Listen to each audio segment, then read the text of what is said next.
विद्यार्थियों, आज हम ताल की चर्चा करेंगे। हमारे हिंदुस्तानी शास्त्रीय संगीत में दो ही चीज़ें मुख्य मानी जाती हैं, एक है स्वर, दूसरा है ताल। यानी स्वर और ताल ये दो एक प्रमुख स्तंभ है जिनके के ऊपर हमारा संगीत की पूरी इमारत जो है वो खड़ी है। ताल जो है एक प्रकार का अनुशासन है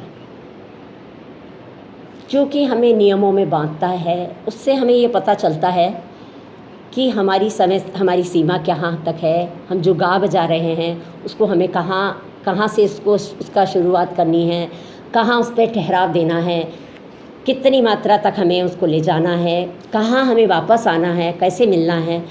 तो ये सारा काम जो एक अनुशासन में हमको बांधता है वो काम ताल का है। इसलिए ताल संगीत में अपनी एक बहुत महत्वपूर्ण भूमिका अदा करता है। इसलिए चूँकि आप बच्चे सब प्रथम वर्ष के हैं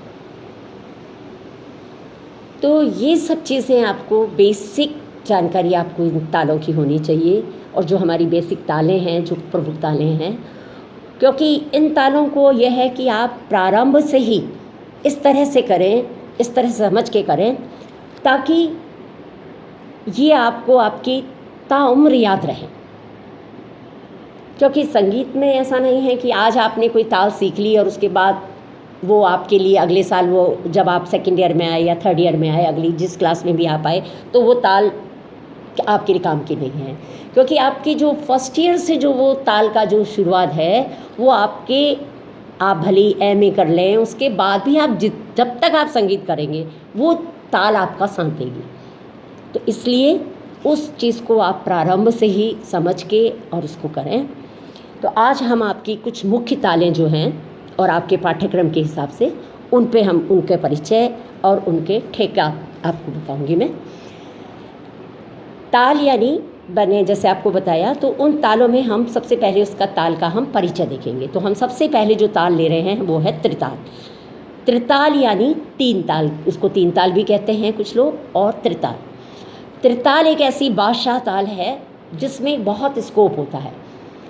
पूरे एक से लेके 16 मात्रा तक का एक पूरा रेंज उसमें होता है, इसलिए पूरी स्कोप की ताल है। तो प्रारंभ से लेके सबसे पहले जो ताल हमें सब बच्चों को जो सिखाई जाती है, संगीत के विद्यार्थियों को जिसकी नॉलेज देनी है, वो है त्रिताल। त्रिताल यानी जिसमें कि उसमें मात्राएं होती हैं 16, विभाग उसमें होते हैं 4, यानी प्रत्येक विभाग में 4-4 मात्राएं हैं। पहले विभाग में 4, दूसरे में 4, तीसरे में 4, चौथे में 4। अब इसको हम, इसके जो बोल हैं उन 16 मात्राओं में अलग अलग वर्ण जो हैं उनसे बोल बने हुए हैं। तबले के जो वर्ण होते हैं जैसे ता, ना, ती, तू, इस तरह के जो वर्ण होते हैं, इनके मेल से कुछ बोल बनते हैं। तो वो पर्टिकुलर उस ताल के होते हैं। तब हमें पता चलता है कि ये तीन ताल है या ये दूसरी अमुक ताल है या ये कौन सी ताल है। तो हर ताल का ठेका अपना है, वो अलग अलग होता है। तो वो उनके ताल के वजन, उसकी मात्राओं के अनुरूप ही होता है। तो हम सबसे पहले जो चर्चा कर रहे हैं वो है त्रिताल। यानी त्रिताल में 16 मात्राएं, 4 विभाग और प्रत्येक मात्रा में 4-4 उसकी मात्राएं हैं। तो पहला जो उसके जो बोल है, मैं आपको पहले मात्राएं बताऊं। 1, 2, 3, 4, 5, 6, 7, 8, 9, 10, 11, 12, 13, 14, 15, 16, 1। यानी एक जो है ये सम है। यानी गाते बजाते समय हम जिस स्थान पे सबसे ज़्यादा जोर देते हैं, स्ट्रेस देते हैं, जिस स्थान से हम गाना बजाना प्रारंभ करते हैं, लौट के आके उसमें मिलते हैं, जो सबसे प्रमुख स्थान है गाने बजाने का, वो कहलाता है सम। तो यानी और सम जो है वो सब तालों में जो है प्रमुखतः वो पहली मात्रा पर होता है। तो अब जैसे 16 मात्राएं आपको बताई, अब इनके बोल जो हैं वो हैं धा, धिन, धिन, धा, धा, धिन, धिन, धा, धा, तिन, तिन ता ता धिन धिन धा धा। तो ये त्रिताल का इसको हम ठेका कहते हैं, या त्रिताल का जो ये बोल है। तो ये 16 मात्राएं हैं, विभाग इसके 4 हैं, और इसमें क्या है 3 तालियां पड़ती हैं। यानी पहली ताली पड़ती है 1 मात्रा पे, दूसरी 5 पे, और तीसरी पड़ती है 13 मात्रा पे। अच्छा, सम के अतिरिक्त जहाँ पर ताली पड़ती है उसको हम ताली, वहाँ पर हम ताली की संख्या लिखते हैं। जैसे यानी 1 2 3 4 5, यहाँ 5 है, यानी ये 5 पे दूसरी ताली है। जिस स्थान पर ताली ना देके एक हाथ का एक इशारा भर दिया जाता है वो कहलाता है खाली। तो ताली, और पंडित भातखंडे जी हमारे विद्वान रहे हैं, उन्होंने इस तरह की तालिपी पद्धति में बताए, उसमें चिन्ह निर्धारित किए हैं। ये हम जब आगे आपका भी पाठ्यक्रम चलेगा तो उसमें हम आपको स्वरलिपि पद्धति, ताल पद्धति में आगे आप बताऊंगी। पर अभी आप ये जानकारी के लीजिए, क्योंकि आज हम तालों की चर्चा कर रहे हैं। तो भातखंडे जी के अनुसार उन्होंने जो ताल चिन्ह निर्धारित किए उसमें सम का चिन्ह है क्रॉस यानी गुणा, खाली का चिन्ह है 0, और सम के अतिरिक्त जहाँ ताली पड़ती है वहाँ ताली की संख्या लिखी जाती है। यानी दूसरी ताली तो दूसरी, तीसरी है तो तीसरी, चौथी है तो चौथी। तो यानी 1 पे 3 ताल में 1 पे, 5 पे, 13 पे तो ताली होती है, और 9 पे 9वीं मात्रा पे खाली होती है। तो ये तो हमारा हुआ त्रिताल। अब हम दूसरी ताल चलते हैं, एक ताल। एक ताल यानी इसमें 12 मात्राएं होती हैं। 12 मात्राएं हैं, विभाग इसके हैं 6, और प्रत्येक विभाग में 2-2 मात्राएं हैं, यानी हर विभाग में 2-2 मात्राएं हैं। तो इसको किस तरह से पढ़ेंगे? 1 2 3 4 5 6 7 8 9 10 11 12 1। तो ये है एक ताल का। तो यानी मात्राएं 12, विभाग 6। अब इसमें ताली जो पड़ी वो कितनी पड़ी? 4 तालियां, यानी 1 पे, 5 पे, 9 पे और 11 पे। और इसमें खाली भी 2 हैं, यानी एक तो तीसरी मात्रा पर, एक 7वीं मात्रा पर। ठीक है, तो ये हमारी ताली खाली इस तरह से आए। अब इसके बोल क्या हैं?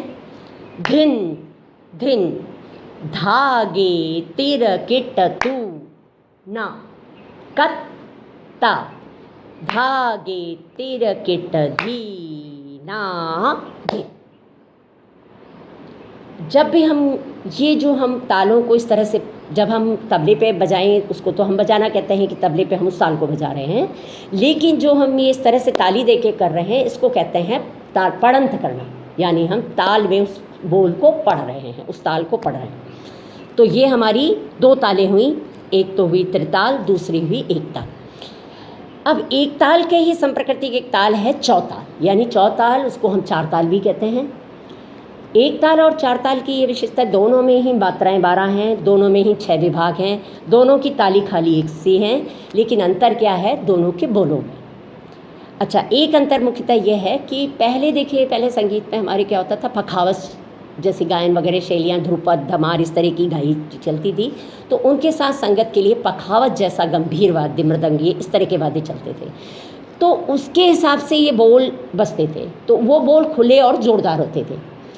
धीरे धीरे जब ध्रुपद का स्थान ख्याल ने ले लिया, तो ख्याल गायकी के साथ, उसके साथ फिर वैसे ही उसकी कोमल गायकी के अनुरूप ही तबले का जन्म हुआ। तो तबले के वो जो पखावज के बोल थे वो इस तरह से आए कि वो तबले में बजने लगे। तो वो बोल जो हैं वो बंद और मधुर बोल बजने लगे, कोमल बोल। तो इसलिए क्या है कि एक ताल जो मानी जाती है वो तबले की ताल है, लेकिन 4 ताल जो है वो पखावज की ताल है। तो पखावज है तो उसमें मात्राएं उसकी बराबर हैं, वही 1 2 3 4 5 6 7 8 9 10 11 12 धा धा दिन ता टीट धा दिन ता टे टे का ता ग दे गी न धा। तो सिर्फ बोलों का अंतर आया, और क्योंकि एक ताल के बोल थोड़े से कोमल और उस तरह के बोल हैं, इसके बोल जो हैं थोड़े खुले और जोरदार हैं, धा धा दिन ता, इस तरह से ये अंतर है। तो अभी हमने 3 ताल सीखी, एक तो त्रिताल, दूसरी एक ताल और तीसरी 4 ताल। अगली हम ताल चल रहे हैं वो है दादरा। दादरा ताल जो है वो सबसे कम मात्राओं की ताल मानी जाती है, जिसमें मात्र 6 मात्राएं हैं। तो 6 मात्राएं और उसके 2 विभाग हैं, और दोनों विभाग में 3-3 मात्राएं हैं। तो पहले विभाग में 1 2 3 4 5 6 1। तो ये आपके इस तरह का ये आया। अब इसके जो बोल हैं वो हैं धा धी ना, धा ती ना धा। ये है दादरा के बोल।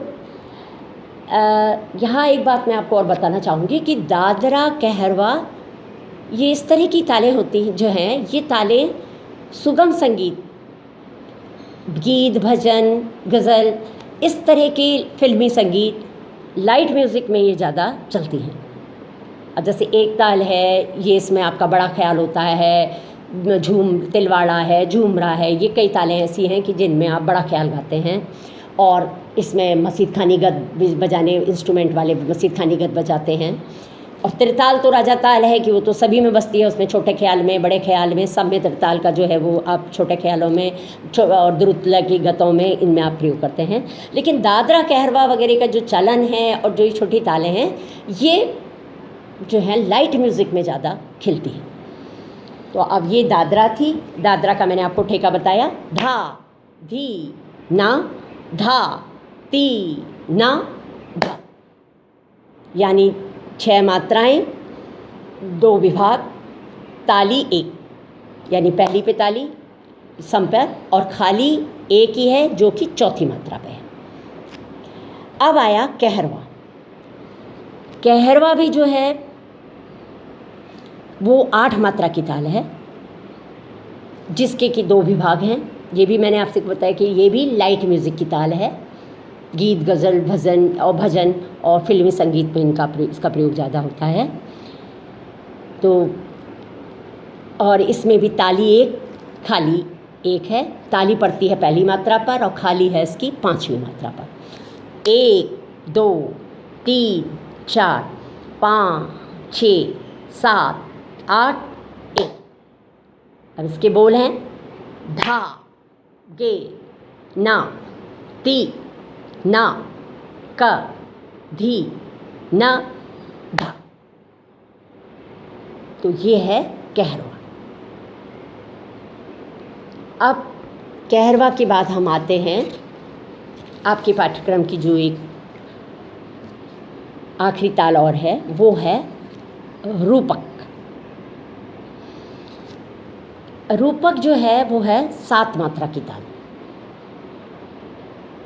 और जिसमें 3 उसके विभाग होते हैं, यानी पहले विभाग में 3 मात्राएं, दूसरे में 2 और तीसरे में भी 2।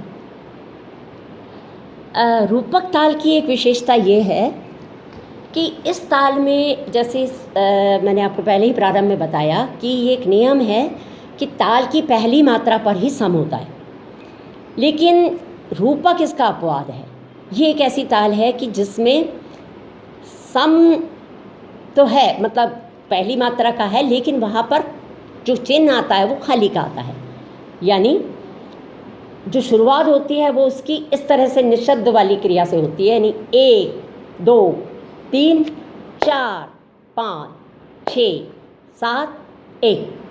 तो इसका जो झोंक जाता है और जो इसका चलन जाता है वो खाली की तरफ। लेकिन जो वैसे तो इसलिए इसके चिन्ह लगाने में कुछ लोग वहाँ पर सम, जब ती शुरुआत का बोल लिखते हैं तो वहाँ पर ही क्रॉस का चिन्ह लगा देते हैं जैसे सम, और कुछ लोग वहाँ पर 0 लिखते हैं। तो वो दोनों ही तरीके गलत नहीं हैं, क्रॉस भी लिखा जाता है और कुछ 0 भी लिखते हैं। लेकिन इसके बोल हैं तिन ती ना, धी ना, धी ना, ती ना, धी ना, धी ना, ती, यानी ती। तो ये जो है एक एक्सेप्शनल ताल है जिसकी मात्राएं इसमें 7 हैं, विभाग 3 हैं। पहली विभाग में 3 मात्राएं, दूसरे में 2, तीसरे में भी 2। और ताली आप देखा जाए तो 2 पड़ती हैं, एक तो चौथी मात्रा पे, एक छठी मात्रा पे। और पहली में जो है, अब आप इसको खाली कहें या सम, क्योंकि वैसे तो वो सम है लेकिन चिन्ह में के हिसाब से वो 0 लिखा जाता है। तो ये हमारी कुछ प्रमुख तालें हैं जो कि आप लोगों को इनके बारे में जानना बहुत आवश्यक है। और इनके जो शुरुआत से ही ये है कि ये इन तालों को हम प्रारंभ से ही घर पे बैठे जिस समय भी हम फ्री होते हैं, हम आराम से इनका पठन इसकी करते रहे हैं, इनको बोलों को देखते रहे हैं। तो ये क्या होता है कि हमें फिर एक मतलब प्रारंभ से अगर हम इसका मतलब बोलते रहेंगे, करते रहेंगे, तो ये हमें एक अचेतन मन में हमारे उसमें वो बस जाएंगी। और फिर हम ज़िंदगी भर, क्योंकि ये तालें जो हैं वो ज़िंदगी भर हमारे संगीत के हमारे काम आने वाली हैं। ये ऐसा नहीं है कि आप आज फर्स्ट ईयर में सीख रहे हैं तो आगे आपके सेकेंड ईयर में जाएंगे तो नहीं, क्योंकि वो 3 ताल तो वही रहेगी। झपताल दादरा कहेंगे तो वही रहेगा। तो वो आप संगीत के विद्यार्थी ज़िंदगी भर जब तक आप हैं तो वो हमेशा ही वही ताल रहेगी। आज आप सीख रहे हैं, कल आप सिखाएंगे, तो जब भी कुछ है तो ये तालें आपको शुरुआत से ही, प्रारंभ से ही आनी चाहिए। तो आज हमने आपके पाठ्यक्रम की जो 4 तालों की चर्चा की, उसमें हमने सबसे पहले लिया त्रिताल, यानी 16 मात्राओं की ताल। दूसरी हमने ताल ली जो 12 मात्रा की हैं, 1 ताल और 4 ताल। फिर हमने ताल ली दादरा ताल जो कि 6 मात्रा की थी। फिर उसके बाद हमने ताल ली कहरवा जो कि 8 मात्रा की थी। और अंत में हमने एक ताल ली थी रूपक, जिसका जो कि आपकी थी 7 मात्रा की तालें। तो इस तरह से इन तालों का ये है। लेकिन मैं इसको आपको एक बार में, क्योंकि अभी आप लोगों ने सबने सीख लिया है, लेकिन एक बार मैं और पुनः आपको सब तालों के एक बार ठेके एक बार दोबारा आपको कर देती हूँ। और अगले पाठ्यक्रम में हम इनको लिखना सीखेंगे, क्योंकि उसको हम कहते हैं ताल लिपिबद्ध करना। अभी ये तो हम इसको पढ़ रहे हैं ताल को, लेकिन किस तरह से इनको लिखा जाता है, कैसे चिन्ह आते हैं, किस तरह से लिखना है, ये हम अगले पड़ाव में हम चलेंगे, तब मैं आपको बताऊंगी कि किस तरह से लिखा जाता है। सबसे पहले मैं एक बार आपको ये सारी तालें फिर पुनः इसकी रिपीट कर देती हूँ। सबसे पहले ले रही हूँ 3 ताल। धा धिन धिन धा, धा धिन धिन धा, धा तिन तिन ता, ता धिन धिन धा, धा। ये सम दिखाना बहुत ज़रूरी है। जब हम पढ़ेंगे पूरा धा दिन दिन धा दिन पूरा लास्ट करके फिर धा जो दिखाएंगे, ये सम दिखाना आवश्यक है। तभी पता चलेगा कि आप सारी जगह घूम के आए और वापस से आके आप सम पे मिले। अब दूसरी ताल चल रहे हैं, 1 ताल। धिन धिन धागे तिर किट तू ना, कत्ता धागे तिर किट धी ना धिन। अगली 4 ताल। धा धा दिन ता, कीट धा दिन ता, टेटे कता गदे गिन धा। अब आएंगे दादरा। धा धी ना, धा ती ना धा। कहरवा। धा गे ना ती ना क धी ना धा। और अंत में रूपक। तिन तिन ना, धी ना, धी ना ती, ती ना, धी ना, धी ना ती। तो इस तरह से ये तालें जो हैं आपकी प्रथम पाठ्यक्रम में प्रथम वर्ष में ये 7 तालें हैं। अब इनको आप प्रारंभ से ही कंठस्थ करना सीख करते रहें, ताकि ये आपको आगे आप जब भी कुछ करेंगे, क्योंकि हम फिर जब आप कोई भी नया कंपोजिशन सीखेंगे, आगे करेंगे, तो ये सब तालें जो हैं आपकी बंदिशों में उनके साथ ये प्रयोग होंगी। आप गीत भजन गज़ल कुछ भी गाएंगे तो लाइट म्यूज़िक में आपको वो काम में आएंगी तालें। और 3 ताल में तो आपकी 3 ताल तो आपकी एक ऐसी है ताल की जिसमें आपकी सारी बंदिशें और ये सारी कुछ आपको उसमें करनी है। तो इस तरह से जो है ये तालें आपकी प्रारंभ से ही आपको इनको कंठस्थ करना है। और ये है ताल, आज हमने इसको कंप्लीट किया। Thank you.